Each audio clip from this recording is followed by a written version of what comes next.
KBC में करोड़पति पति। सूरज के जीवन का एक ही फंडा था कि मेहनत तो गधा भी करता है, घर बैठे जो कमाए समझदार वही होता है। इसीलिए उसने कभी नौकरी ही नहीं ढूंढी। इस बात से हालांकि उसकी पत्नी शिखा बिल्कुल भी अग्री नहीं करती थी, पर फिर भी सूरज को समझाना बेकार था। टीवी में कैसे बनोगे करोड़पति का ऐड देखकर उसे लगा कि बस अब तो घर बैठे ही वो करोड़पति बन सकता है, और उसके पीछे उसने अपने सारे सोर्सेस एक्टिव कर दिए। 2 हफ्ते में उसके कलीग के साले के पड़ोसी के बेटे का सोर्स निकलता है जो कि उसे शो में पहुंचा सकता है, और सूरज उससे मिलने चला जाता है। अच्छा, तो हमें मुकेश जी बता रहे थे कि आप हमें शो में पहुंचा सकते हैं। हाँ, उसमें कोई तकलीफ नहीं है। मैं कल अगर कोशिश करूँ तो इसी महीने में आपका नंबर आ जाएगा। अरे ये तो बहुत बढ़िया हो गया। अच्छा, वो सिलेबस और क्वेश्चन पेपर का कोई जुगाड़ है क्या?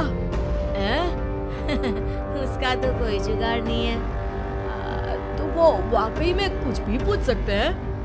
हाँ, वो तो बच्चन जी पर है, जो पढ़ते हैं वो पूछ लेते हैं।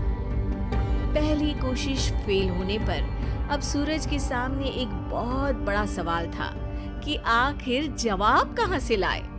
तब शिखा ने एक सजेशन दिया, क्यों ना सूरज अपने चचेरे भाई सुमित से मदद मांगे, जो कि यूपीएससी की तैयारी कर रहा था।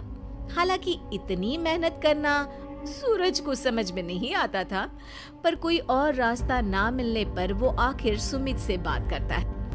अरे सुमित, हमारा कैसे बनोगे करोड़पति के लिए सिलेक्शन होने वाला है।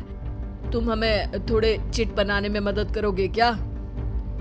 अरे भैया, चिट बनाए तो सालों हो गए, उसमें हमारा एक्सपर्टीज नहीं है, बल्कि आप बोलो तो हम आपकी पढ़ने में जरूर मदद कर सकते हैं। हट, कैसी अनाप शराब बातें कर रहा है तू। सूरज ने सुमित को मना तो कर दिया था, पर तैयारी करने के सिवाय कोई चारा उसे दिख भी नहीं रहा था। खासकर जब 12 के पेपर लीक करने के एक्सपर्ट शुक्ला जो भी हाथ जोड़ लेते हैं। आखिर सूरज को सुमित के पास जाना ही पड़ा, और उसने सुमित और शिखा से वादा किया कि वो बहुत मेहनत करेगा। 1 महीने की तैयारी के बाद फाइनल हुआ कि शो से 1 हफ्ते पहले एक ट्रायल खेला जाएगा, जहां पर सारे रिश्तेदार ऑडियंस की जगह पर होंगे और शिखा सवाल पूछेगी। दूर दराज से भी रिश्तेदार आकर हाजिर हो गए देखने कि आखिर कैसे बनेगा सुमित करोड़पति। सब कुछ सेट था, और इतने में सूरज आकर अपना स्पीच देता है। ये 1 महीना मेरे लिए आसान नहीं था, पर अपने भाई सुमित और अपनी पत्नी शिखा की मदद से मैं इतनी दूर पहुंच पाया हूँ। मेरे मम्मी पापा के आशीर्वाद ने भी बहुत साथ दिया है मेरा। मैं उम्मीद करता हूँ कि आज के शो में आप लोगों को बहुत मजा आएगा। साक्षी पहला सवाल पूछती है और पूरे कमरे में सन्नाटा छा जाता है। इंडिया में कितने स्टेट्स हैं? 3, सॉलिड, लिक्विड और गैस। अरे रुकिए, तो ऑप्शंस तो देने दीजिए। इतने में 5वीं कक्षा का चिंटू बोल उठता है। अरे क्या मामा, आप तो पहले सवाल पर ही आउट हो गए। अरे बेटा, पहला सवाल तो ट्रायल होता है ना। अरे तुम अब देखना। देखने जैसी बात तो थी ही। सूरज को इतना शांत किसी ने नहीं देखा था। कभी कभी तो लगता था मानो सूरज आंख खोलकर ही सो गया हो। मामा जल्दी करो प्लीज, कल सुबह पनवेल भी तो निकलना है। अरे हट, कंसंट्रेट करने दे मुझे। 3 सवाल में 3 लाइफलाइन खत्म हो चुकी थी, और अब चौथे सवाल पर भी सूरज का मौन नहीं टूटा। पर सूरज अभी भी हार मानने को तैयार नहीं था। उधर हर कोई सूरज को छोड़ सुमित को देख रहे थे। आखिर सुमित ने ही तो पढ़ाया था सूरज को। गजब बेइज्जती है यार। अरे बेटा, तो बाप का, दादा का, भाई का, सबका नाम बुड़वाएगा।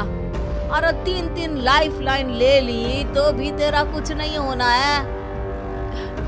अरे कोई इतनी बात करता है क्या शो पर? अरे बेटा, शो पर तेरे जैसे भी तो नहीं आते ना। सूरज की ये जंग आखिर 1 घंटे बाद 5वें सवाल पर खत्म हो गई, जब उसने इंडिया के नेशनल बर्ड का नाम कहा, कौवा। अरे बेटा, मजा तो बहुत आया, बस थोड़ा टाइम पर खत्म होता तो आनंद भी आ जाता। ताने बारिश के बूंदों की तरह बरस रहे थे और सूरज को भी समझ आ रहा था कि ये करोड़पति बनना शायद उसके बस के बाहर की बात है। पर वो आखिर ये बात मान कैसे लेता? वो सख्त लौंडा जो ठहरा, उसने सोचा कि बेइज्जती तो हो ही चुकी है, पर अगर मैं हार नहीं मानूं तो शायद कुछ हो सकता है। शिखा, तुम देखना, असली शो में आग लगा दूंगा, आग, करोड़पति बनूंगा मैं। हाँ, सब्जियां खत्म हो गई है घर पे, ले आओ। पहले पति बन जाओ, फिर करोड़पति बनना। अरे गजब बेइज्जती है यार। बेटा, अभी तो घर पर ही हुई है, 1 हफ्ते में तो तुम देश के सामने करवा कर आओगे। वैसे जब टीवी पर जाओ ना तो बस अपने मम्मी का ही नाम लेना, ठीक है? कोई पूछे तो बोलना कि पापा नहीं है मेरे। अरे पढ़ाई की, पेपर निकलवाए, इतने सारे लोगों को खाना खिलवाया, क्या फर्क पड़ा? इसीलिए मैं कहता हूँ कि मेहनत तो गधा भी करता है, घर बैठे जो कमाए वही सिकंदर। लेकिन मामा, गधे भी जानते हैं कि हमारा राष्ट्रीय पक्षी मोर है।